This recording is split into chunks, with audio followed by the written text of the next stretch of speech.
Thank you all, thank you so much. అయ్య బాబాయ్, ఎక్కడి నుంచి మొదలెట్టాలి ఇప్పుడు? Darling, thank you so much. ఈరోజు మా అజయ్ అన్న అక్కడ, అజయ్ అన్న, వంశన వాళ్ళందరూ చెన్నైలో ఉన్నారు. ఫైనల్ మిక్సింగ్ అయినట్టుంది. అండ్ ఇక్కడ ప్రెస్ మీట్ అనగానే డార్లింగ్, ఫస్ట్ ఇనిషియేటివ్ తీసుకొని మీరు ఇక్కడ వచ్చినందుకు love you so much, thank you so much.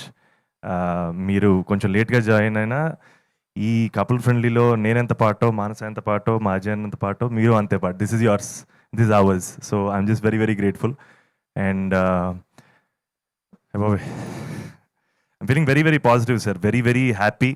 మేము 2 రోజులు విజయవాడ, వైజాగ్ తిరిగి జెన్యున్గా చాలా హ్యాపీగా మన ఆడియన్స్తో ఇంటరాక్ట్ అయ్యాం. అండ్ ఎంతో పాజిటివిటీ, సేమ్ డార్లింగ్ ఎంత పాజిటివిటీ చూపించారో అక్కడ నాకు వైజాగ్లో, విజయవాడలో కలిసిన ఆడియన్స్ కూడా అంతే పాజిటివిటీ చూపించారు.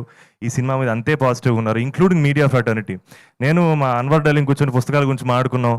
అండ్ మనోడు జస్ట్ క్యాజువల్గా all the best for couple friendly అనలేదు, మనం లోపల నుంచి వచ్చిందని నాకు అర్థమైంది. నాగేంద్ర కుమార్ గారి గురించి చెప్పక్కర్లేదు, he's always been there, is always supporting. And మా మూర్తి గారు ఇంటర్వ్యూలో జస్ట్ ఆయన కూడా all the best couple friendly అనలేదు, మీరు మీ తమ్ముడు బాగుండాలి, మీ మదర్ని బాగా చూసుకోరు అన్నారు. అది ఎక్కడో లోపల నుంచి వస్తే తప్ప అలాంటి కాంప్లిమెంట్స్ రావు. అండ్ ఫర్ దాట్ పాజిటివిటీ మన ఆడియన్స్కి, మన మీడియా ఫ్రెటర్నిటీకి thank you so much sir.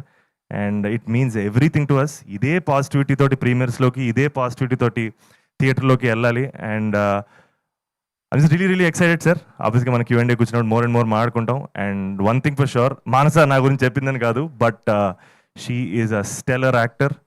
And darling చెప్పినట్టు తను ఎలాంటి పర్ఫార్మరో ఈ సినిమా చూసిన తర్వాత అందరికీ అర్థమైపోద్ది. అండ్ చాలా మంచి ఆథర్ బ్యాక్డ్ రోల్స్ తనకు వస్తాయి, తను చేస్తుంది, ఆబ్వియస్గా టాప్ పొజిషన్లో ఉంటుంది. And I'm wishing her the best.